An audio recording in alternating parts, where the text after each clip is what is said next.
जिंदगी का सफर सुहाना हो, इसके लिए सावधान रहना जरूरी है। रोजमर्रा की आपाधापी में कुछ देर बैठकर सोचना समझना भी जरूरी है कि आपके आसपास क्या हो रहा है और जो कुछ हो रहा है उससे हमारी जिंदगी, हमारा परिवार कैसे प्रभावित हो सकता है। इसलिए हॉर्न बजाकर बाखबर करने वाली खबर जरूरी होती है। और आज की ये खबर बुढ़ापे में जवान दिखने वाले दावे से जुड़ी है। जी हाँ, 65 की उम्र में 25 का मजा। उत्तर प्रदेश के कानपुर से एक अनोखा मामला सामने आया है। यहाँ एक कपल ने बुजुर्गों को जवान कर देने के नाम पर करोड़ों रुपए की ठगी कर ली। हालांकि आज आरोपी राजीव दुबे ने सरेंडर भी कर दिया है। किदवई नगर पुलिस उसको हिरासत में लेकर पूछताछ कर रही है। वहीं ठगी के शिकार सैकड़ों लोग भी थाने पहुंच गए। कहा जा रहा है कि आरोपी के खिलाफ जिन धाराओं में मुकदमा लिखा गया है उनमें अरेस्टिंग नहीं है। ऐसे में जरूरी है कि विदेशी मशीन से बुजुर्गों को जवान बनाने के नाम पर हो रही ठगी को लेकर खुद भी सतर्क हो जाए और दूसरों को भी सावधान करने के लिए हॉर्न बजाएं।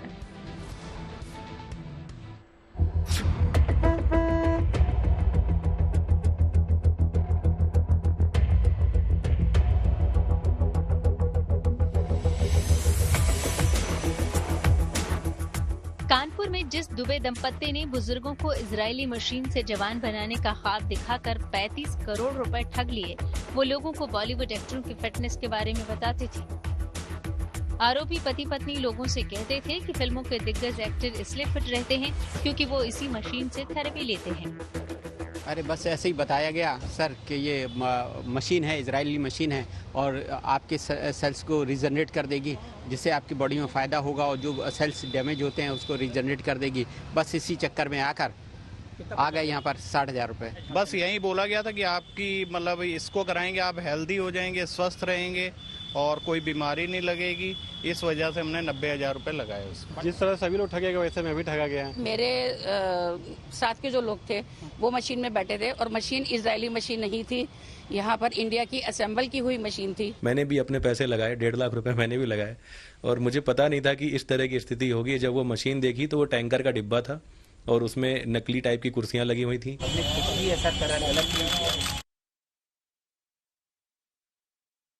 ये उसी मशीन की फोटो है जिसे दिखाकर सैकड़ों लोगों को 65 साल की उम्र वालों को 25 साल का दिखने का झांसा दिया गया।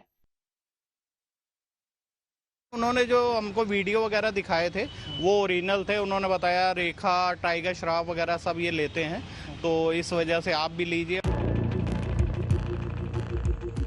पीड़ित रेणु सिंह चंदेल की शिकायत पर ही कानपुर के स्वरूप नगर थाने में आरोपी राजीव दुबे और उसकी पत्नी रश्मि दुबे के खिलाफ केस दर्ज हुआ है।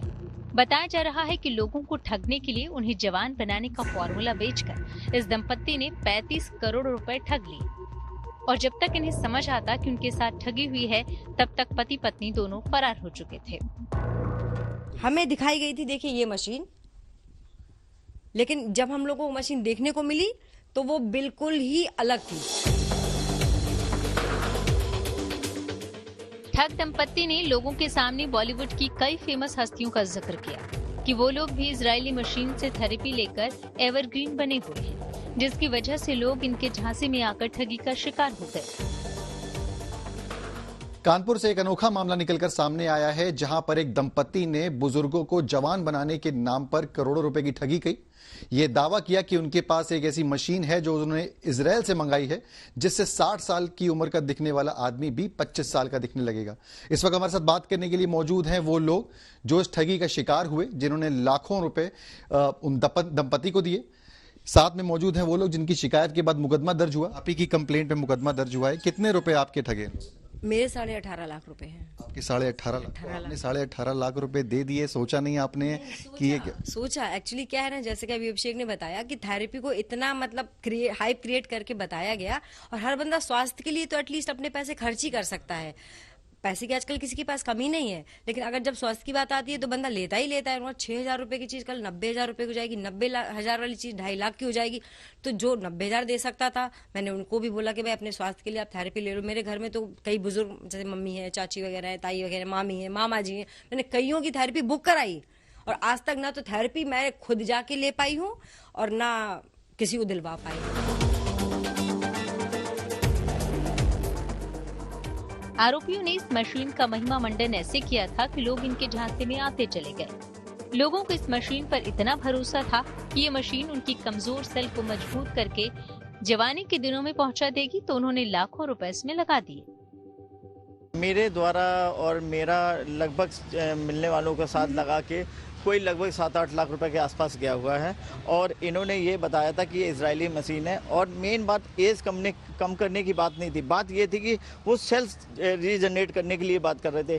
कभी किसी की एज नहीं कम होती, लेकिन सेल्स हाँ। और उन्होंने बोला कि जो क्रिकेटर हैं ये इंजरी होती तो वो इंजरी में, हाँ ये बात हकीकत है। कई न्यूज़ चैनल के उन्होंने वो भी दिखाया था, हम लोगों को वीडियोज़ दिखाया था। आरोप है कि दुबे दंपत्ति की तरफ से ये मशीन करीब 25 करोड़ रुपए की बताई गई और इसके जरिए 60 दिन की थेरेपी दी जानी थी, जिससे कोई भी बुजुर्ग 20 से 30 साल पहले जैसा दिखने लगता है। इस थेरेपी को लेकर लोगों में उत्साह बढ़ा और कई लोगों ने कपल को लाखों रुपए दे दिए। ठग दंपत्ति के इस झांसे में आकर कई लोगों ने लाखों रुपए लगाए, लेकिन न तो कोई मशीन मिली और न ही पैसा वापस हुआ। हमारा लगभग 2 लोगों ने, हमारी और हमारी वाइफ का लगभग 1,80,000 गया है।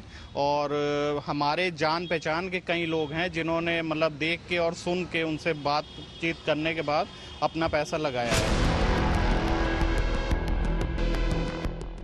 पीड़ितों का ये भी आरोप है कि ये कोई इजरायली नहीं बल्कि लोकल मशीन थी और जब लोगों को ये शक हुआ तो वे अपने पैसे वापस मांगने लगे, लेकिन ठग दंपत्ति मौका पाकर फरार हो गया। लगभग 3 घंटे का सेशन चला था सेमिनार का, जिसमें कि मुझे बहुत अच्छी चीज़ लगी, क्योंकि हमने और भी गूगल किया था कि ये चीज़ रियल है कि वाकई बहुत सारे लोग अपनी सेल्स रीजनरेट करके अपनी एजिंग कम कर रहे हैं, एजिंग बढ़ा रहे हैं। तो हमने ये इस तरीके से जो है ये अपना कार्ड भी बनाया था और लोगों को हमने बताया भी था कि इन बीमारियों पे ये कवर करता है। तो बहुत सारे लोग हमारी बात को माने, क्योंकि उन्होंने भी गूगल किया और उन्होंने भी पैसे लगाए। कितने लोगों का आपने पैसा लगाया, कितना गया पैसा? टोटल मिलाकर जो है 80,000 रुपए गया। जब वो लोगों ने पहली बार बैठे तो कुछ अंदर प्रॉब्लम हो गई थी और किसी प्रकार का कोई केमिकल उनके अंदर चला गया था, तो हम लोग इतना डर गए कि हम लोग उसके बाद फिर उस मशीन में नहीं बैठे, क्योंकि वो इंडियन मशीन थी, इजराइल मशीन नहीं थी। जैसे जैसे लोगों को ठगी का एहसास हुआ तो उन्होंने कपल से संपर्क करने की कोशिश की, लेकिन तब तक कपल फरार हो गया। इस धोखाधड़ी के शिकार करीब 1200 से ज्यादा लोग हुए हैं। पुलिस का कहना है कि अभी तक आधा दर्जन लोगों के बयान दर्ज हो चुके हैं और जिस बिल्डिंग में इजरायली मशीन लगी थी उस मशीन को सील कर दिया गया है।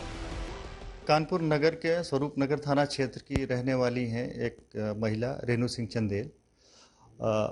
उन्होंने एक FIR दर्ज कराई है, जिसमें उनका कहना है कि एक राजीव दुबे और उनकी वाइफ रश्मि दुबे हैं, जो इधर किदवई नगर थाना क्षेत्र में एनी टाइम फिटनेस नामक जिम चलाती हैं और इनकी एक संस्था है रिवाइवल वर्ल्ड नाम से। तो इन लोगों का ये कहना है कि मेरे पास एक ऐसी इजराइल निर्मित एक मशीन है जो ऑक्सीजन थेरेपी देती है और जिसमें हफ्ते में 5 दिन अगर आदमी कुछ घंटे उसमें बैठेगा, ये ट्रीटमेंट लेगा, तो लगभग 3 महीने बाद उसकी उम्र 65 साल से 25 साल हो जाएगी। ठगी की कुल रकम करीब 35 करोड़ रुपए बताई जा रही है, लेकिन पुलिस के मुताबिक ये साफ नहीं हो सका है कि कितने करोड़ की ठगी हुई है।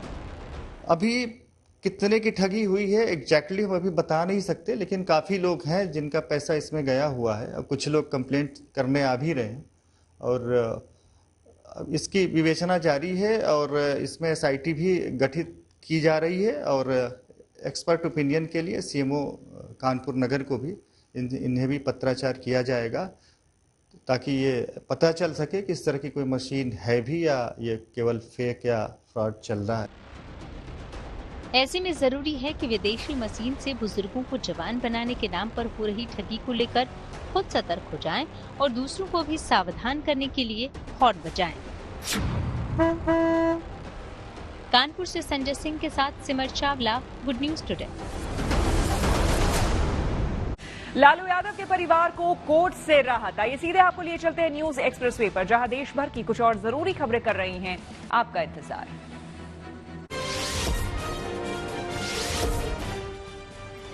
हरियाणा और जम्मू कश्मीर विधानसभा चुनाव के लिए मंगलवार को नतीजे घोषित किए जाएंगे। हरियाणा और जम्मू कश्मीर की 90 सीटों पर मतदान पिछले हफ्ते पूरा हो चुका है। ऐसे में अब इंतजार नतीजों का है। वैसे एग्जिट पोल से कांग्रेस उत्साहित दिख रही है, जबकि बीजेपी ने अभी मतगणना तक इंतजार करने की सलाह दी है।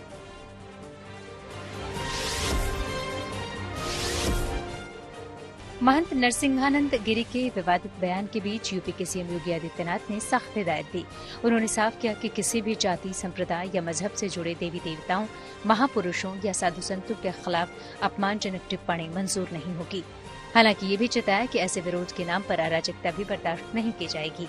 वहीं इस बीच सीएम ने त्योहारों को लेकर भीड़भाड़ वाले इलाकों में फुट पेट्रोलिंग भी तेज करने के निर्देश दिए।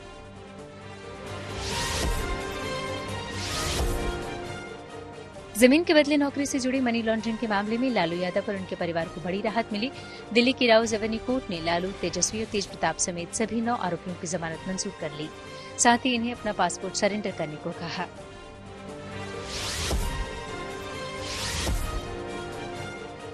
जम्मू कश्मीर को पूर्ण राज्य का दर्जा देने की मांग को लेकर सुप्रीम कोर्ट में एक याचिका दाखिल की गई।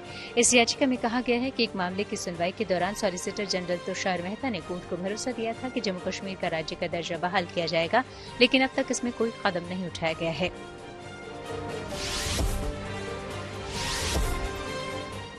गृहमंत्री अमित शाह ने नक्सलवाद को लेकर दिल्ली में एक बैठक की, जिसमें छत्तीसगढ़ और तेलंगाना समेत कई राज्यों के मुख्यमंत्री शामिल हुए। इस दौरान अमित शाह ने दावा किया कि 2026 तक नक्सलवाद खत्म कर दिया जाएगा। वहीं उन्होंने नक्सलवाद के खिलाफ एनआईए को लगाने की बात भी कही। इसके अलावा अमित शाह ने राज्य सरकारों से अपील की है कि वो एनआईए की टीम को ट्रेनिंग के लिए अपने राज्य में बुलाएं। खबरों के एक्सप्रेसवे से आगे रुक करते हैं सियासी ढाबे का, जहां आज की सबसे दिलचस्प खबर मौजूद है। आम आदमी पार्टी के एक और सांसद पर ईडी की गाज गिरी है। जी हां, आपके राज्यसभा सांसद संजीव अरोड़ा के घर पर छापेमारी की गई। आप सांसद संजीव अरोड़ा पर आरोप है कि उन्होंने फर्जी तरीके से जमीन अपनी कंपनी के नाम कर दी। ईडी की टीम ने संजीव अरोड़ा के कई ठिकानों पर एक साथ छापेमारी की। इसके अलावा उनके 2 करीबियों के यहां रेड की। ईडी की इस छापेमारी पर आम आदमी पार्टी ने आरोप लगाया कि पीएम मोदी के इशारे पर पार्टी को खत्म किया जा रहा है। तो बीजेपी ने पलटवार किया और कहा कि ईडी चेहरा देखकर छापेमारी नहीं करती।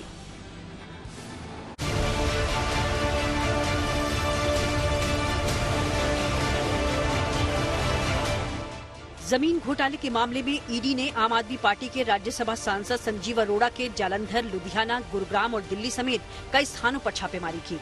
आरोप है कि उन्होंने जालसाजी कर जमीन हासिल की। उसी सिलसिले में ये छापेमारी की गई। संजीव अरोड़ा के करीबी और रियल एस्टेट कारोबारी हेमंत सूद के ठिकाने पर भी ईडी ने रेड की। इसके अलावा चंद्रशेखर अग्रवाल के ठिकानों पर जालंधर में रेड मारी गई। महादेव ऐप मामले में भी इनका नाम सामने आया था। बताया जा रहा है कि छापेमारी के दौरान आम आदमी पार्टी सांसद संजीव अरोड़ा और हेमंत सूद समेत उनके परिवार और कर्मचारियों से भी पूछताछ की गई। इस मामले में राज्यसभा सांसद संजीव अरोड़ा ने सोशल मीडिया एक्स पर पोस्ट कर जानकारी दी। उन्होंने लिखा, मैं कानून का पालन करने वाला नागरिक हूँ। तलाशी क्यों ली जा रही है, इसके बारे में मुझे कुछ पता नहीं, लेकिन मैं विश्वास दिलाता हूँ कि एजेंसीज के साथ जांच में पूरा सहयोग करूंगा। उनके हर सवाल का जवाब भी दूंगा। ईडी की छापेमारी मामले में दिल्ली के पूर्व डिप्टी सीएम मनीष सिसोदिया ने सोशल मीडिया पोस्ट कर केंद्र सरकार को आड़े हाथ लिया। उन्होंने लिखा, आज फिर मोदी जी ने अपने तोता मैना को खुला छोड़ दिया है। आज सुबह से आम आदमी पार्टी के राज्यसभा सांसद संजीव अरोड़ा जी के घर ईडी वाले रेड कर रहे हैं। पिछले 2 सालों में इन्होंने अरविंद केजरीवाल के घर रेड की, मेरे घर रेड की, संजय सिंह के घर रेड की, सत्येंद्र जैन के घर रेड की। कहीं भी कुछ नहीं मिला, लेकिन पूरी शिद्दत से मोदी जी की एजेंसियां लगी हुई हैं एक के बाद एक फर्जी केस बनाने में। आप सांसद संजीव अरोड़ा के ठिकानों पर ईडी की छापेमारी से पंजाब से लेकर दिल्ली तक सियासत गर्मा गई है। दिल्ली के पूर्व मुख्यमंत्री अरविंद केजरीवाल का आरोप है कि प्रधानमंत्री आम आदमी पार्टी को खत्म कर देना चाहते हैं, तो इस पर पलटवार बीजेपी ने भी किया। इन्होंने मेरे को गिरफ्तार कर लिया, इन्होंने संजय सिंह को गिरफ्तार कर लिया, इन्होंने मनीष सिसोदिया को गिरफ्तार कर लिया, इन्होंने सत्येंद्र जैन को गिरफ्तार कर लिया, इन्होंने विजय नायर को गिरफ्तार कर लिया, इन्होंने विभव को गिरफ्तार कर लिया, इन्होंने आज संजीव अरोड़ा के ऊपर ईडी की रेड कर दी। तो ये कोई भ्रष्टाचार के खिलाफ जांच थोड़ी चल रही है। ये तो ऐसे लग रहा है जैसे प्रधानमंत्री जी एक पार्टी के पीछे पड़ गए हैं बुरी तरह से, और जितनी उनके पास ताकत है, एजेंसीज हैं, रिसोर्सेज हैं, सारे के सारे रिसोर्सेज एक पार्टी को और उसके नेताओं को खत्म करने के ऊपर लगा दिए हैं। लेकिन हमारे साथ भगवान है, हमारे साथ शक्ति है, तो हमने कोई गलत काम नहीं किया, तो हम किस बात से डरेंगे। अरविंद केजरीवाल खुद जिस मानसिक दिवालियेपन से गुजर रहे हैं वो उनकी भाषा में दिखाई देता है। 177 दिन की जेल ने अरविंद केजरीवाल का दिमाग भी खराब कर दिया। भाषा तो उनकी पहले से खराब थी। अगर जांच एजेंसी किसी अपराधी पे कार्रवाई करती है तो अरविंद केजरीवाल को लगता है कि वो उन पे कार्रवाई हो रही है। मैं अरविंद केजरीवाल से पूछना चाहता हूं, जिस संजीव अरोड़ा की बात आप कर रहे हैं सांसद की, पंजाब सरकार ने उन्हें एक इंडस्ट्रियल प्लॉट दिया था, उन्होंने उस पर रेजिडेंशियल प्लॉट अपना रेजिडेंशियल काम शुरू कर दिया। नियमों का उल्लंघन किसने किया? संजीव अरोड़ा ने। तो जांच एजेंसी तो अपना काम करेगी। आम आदमी पार्टी और बीजेपी के बीच जुबानी जंग तीखी होती जा रही है। आपने पीएम मोदी पर निशाना साधते हुए कहा कि उनका मकसद सिर्फ ईडी की छापेमारी है। बीजेपी ने जवाब देते हुए कहा कि एजेंसियां चेहरा देखकर तो छापेमारी करती नहीं।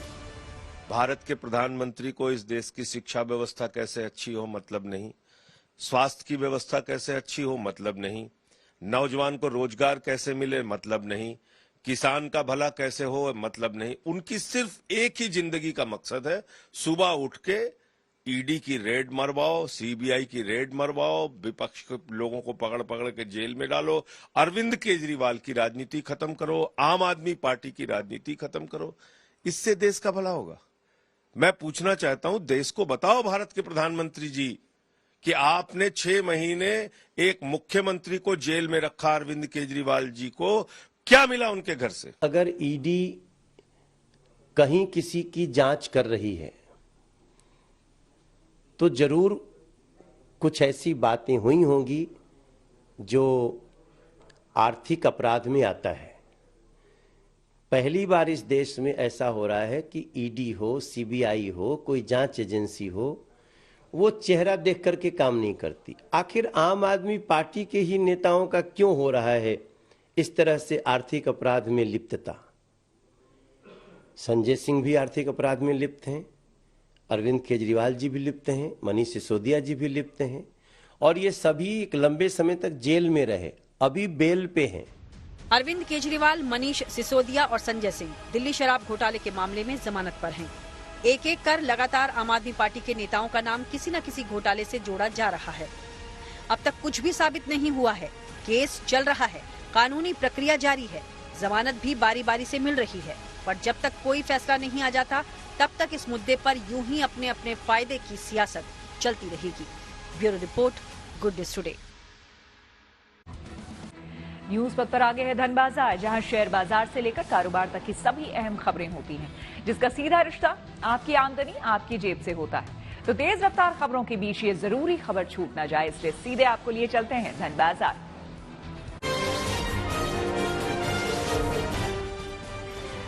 हफ्ते के पहले कारोबारी दिन शेयर बाजार में गिरावट देखी गई। सेंसेक्स 638 अंक लुढ़ककर 81,050 पर बंद हुआ। वहीं निफ्टी 219 अंक फसला, ये 24,796 पर पहुंच गया। बैंक, ऑटो और मेटल समेत कई सेक्टरों के शेयरों में गिरावट रही।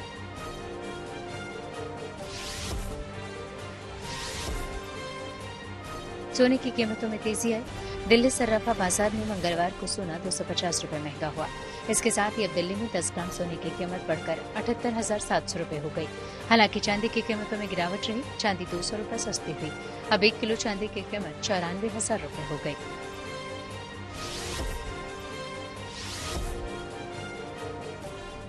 चीन की कार निर्माता कंपनी BYD मंगलवार को भारत में अपनी नई इलेक्ट्रिक कार E-Max 7 लॉन्च कर सकती है।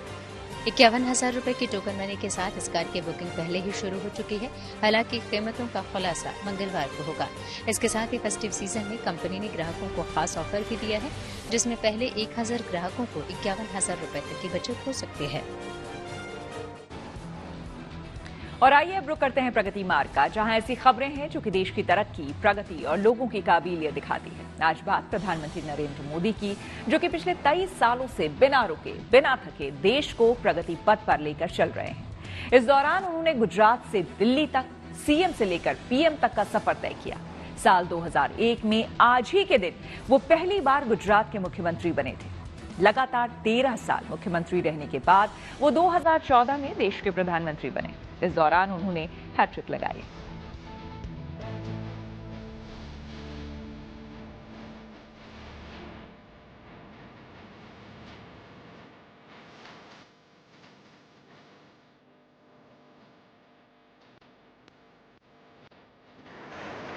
मैं नरेंद्र दामोदर दास मोदी ईश्वर की शपथ लेता हूं कि इतिहास में नाम अंकित करने के लिए न मोदी पैदा हुआ है, मोदी का वो मकसद है।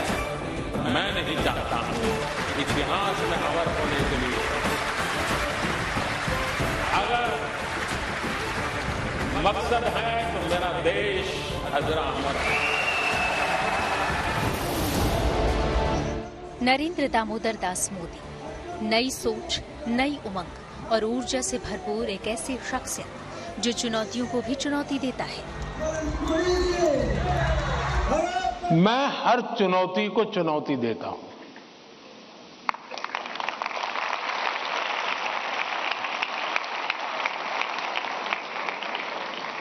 चुनौती जाएगी, स्थितियां सुधर जाएगी, इसकी प्रतीक्षा करते हुए मैं सोया नहीं रहता। नरेंद्र मोदी के लिए चुनावी जीत कभी आखिरी पड़ाव नहीं बना, जीवन भर चलते रहना ही उनका लक्ष्य है। सफलता का केवल एक ही है, उसका एक ही मंत्र है, लॉन्ग टर्म प्लानिंग और कंटिन्यूअस कमिटमेंट। न एक जीत कभी हमारा आखिरी पड़ाव हो सकती है और न ही एक हार। हम सबके लिए हमारे वेदों ने कहा है, चरैवेति चरैवेति चरैवेति। चलते रहने की इसी धुन ने मोदी को आज एक नए शिखर पर बिठा दिया है। उनके नाम एक रिकॉर्ड बना है, लगातार 23 साल तक संवैधानिक पदों पर रहने का रिकॉर्ड। गुजरात मॉडल से मोदी मैजिक तक पिछले 23 साल से नरेंद्र मोदी लगातार लोक सेवा करते आ रहे हैं। 7 अक्टूबर 2001 यही वो तारीख है जब नरेंद्र मोदी पहली बार गुजरात के मुख्यमंत्री बने। इसके बाद वो करीब 13 साल तक राज्य के सीएम बने रहे। फिर 2014 में देश ने उन्हें प्रधानमंत्री बनाया। पीएम के तौर पर ये उनका तीसरा कार्यकाल है। सरकार के मुखिया के तौर पर पहले मुख्यमंत्री और फिर देश के लोगों के आशीर्वाद से देश के प्रधानमंत्री पद पर पहुंचना, इसकी कल्पना मैंने कभी नहीं की थी। पार्टी के एक साधारण कार्यकर्ता से पहले मुख्यमंत्री और फिर प्रधानमंत्री तक का सफर आसान नहीं था। गुजरात मॉडल से मोदी मैजिक तक पिछले 23 सालों में न उनकी चुनौतियां कम हुई, न उनसे टकराने का प्रधानमंत्री मोदी का हौसला कम हुआ। वो जो सामने मुश्किलों का अंबार है, उसी से तो मेरे हौसलों की मीनार है, उसी से तो मेरे हौसलों की मीनार है। चुनौतियों को देखकर घबराना कैसा, इन्हीं में तो छिपी संभावना अपार है। उनका यही अंदाज लोगों को पसंद आ रहा है। पहले मुख्यमंत्री और फिर प्रधानमंत्री के तौर पर नरेंद्र मोदी चलते जा रहे हैं। मील के पत्थर पीछे छूटते जा रहे हैं। पिछले 23 सालों में क्या कुछ नहीं बदला। अगर कुछ नहीं बदला तो वो है मोदी का जादू जो अब भी बरकरार है। अगर कुछ नहीं बदला है तो हर चुनौती का सामना करते हुए चलते जाने का जज्बा, जिसके दम पर नरेंद्र मोदी कामयाबी के शिखर पार करते जा रहे हैं। Bureau report, good news today. और न्यूज पथ के सफर में अब सोशल अड्डा का रुख करते हैं, जहां आज बात होगी सोशल मीडिया पर वायरल हो रहे कनाडा के एक वीडियो की। दावा किया जा रहा है कि इस वीडियो में सैकड़ों लोग तंदूरी फ्लेम नाम के रेस्टोरेंट के बाहर लंबी कतार लगाकर खड़े हुए हैं। आपको जानकर हैरानी होगी कि ये लाइन रेस्टोरेंट में खाना खाने के लिए नहीं, यही वो तंदूरी फ्लेम है। और ये लाइन खाना खाने के लिए नहीं, बल्कि रेस्टोरेंट में वेटर और सर्विस स्टाफ की जॉब पाने के लिए है। माइक्रो ब्लॉगिंग साइट एक्स पर मेक अपडेट्स नाम की यूजर ने वीडियो शेयर करते हुए लिखा है कि कनाडा में वेटर और सर्वेंट जॉब के लिए करीब 3000 लोग लाइन में लगे हैं, जिनमें अधिकतर भारतीय छात्र हैं। इस वीडियो को देखने के बाद कनाडा में पढ़ाई करने या फिर काम करने के बारे में विचार कर रहे लोगों में काफी आशंका पैदा हो गई है।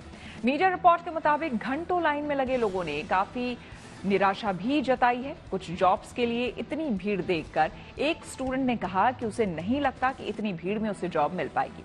वहीं एक दूसरे छात्र ने कहा कि हालात बहुत खराब है, यहाँ हर कोई नौकरी ढूंढ रहा है लेकिन सबको जॉब नहीं मिल रही है। कई लोग तो 2-3 साल से जॉब पाने का इंतजार कर रहे हैं। जाहिर है बेरोजगारी की समस्या युवाओं के लिए बड़ी समस्या है, फिर चाहे वो भारत में हो या फिर विदेश में। इस मुद्दे पर हमने कुछ लोगों से बात की और उनकी राय जानी। जो तस्वीर सामने है, कनाडा में एक रेस्टोरेंट के बाहर 3000 लोग लाइन में खड़े हैं वेटर की नौकरी के लिए, इंटरव्यू देने के लिए।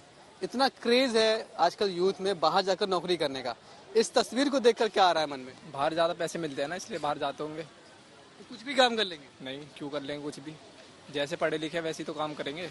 हमारे यहाँ की जो स्थिति है सबसे बड़ा कारण जो हमारा युवा के लिए जो इंफ्रास्ट्रक्चर होनी चाहिए, जो सोर्स ऑफ इनकम का इंफ्रास्ट्रक्चर होनी चाहिए, वो नहीं है। ऐसा नहीं कि हमारे यहाँ वेटर की नौकरी कम से कम नहीं है, वो तो दुनिया भर की नौकरी है, लेकिन जो उनको चाहिए पैकेज, वो पैकेज यहाँ नहीं है। वो पैकेज उसको विदेश में ही मिलता है, जिसकी सबसे बड़ी वजह। और सवाल ये, आज युवा कुछ भी करने के लिए तैयार है, चाहे वेटर हो, स्वीपर हो, एक पढ़ा लिखा IIT पढ़ा हुआ, IMT पढ़ा हुआ, कुछ भी करने के लिए तैयार किया। नहीं भेजेंगे विदेश, मैं कभी भेजने के पक्ष में हूँ ही नहीं। आप वैसा इंफ्रास्ट्रक्चर दो, ये हमारे दिमाग में भी नहीं आएगा। नहीं जाना, यही देख के करो, यही देख के करो, यही ज्यादा बेस्ट है। India is best, India is best. India के बाहर मन भी नहीं लगेगा और दिल भी नहीं लगेगा काम करने में, कुछ भी नहीं। और इंडिया में अपने सब कुछ है, बाहर अपने को कोई सुविधा नहीं मिलेगी। इंडिया अपने को हर चीज मिलती है, फ्रीडम है इंडिया में। बाहर वैसी फ्रीडम नहीं है कहीं भी। नौकरी है यहाँ? नौकरी तो नहीं है, पर वो फाइंड तो करनी पड़ेगी ना। जब वहाँ पे भी खड़ा रहना पड़ रहा है, आप बोल रहे हो, तो फिर क्या फायदा?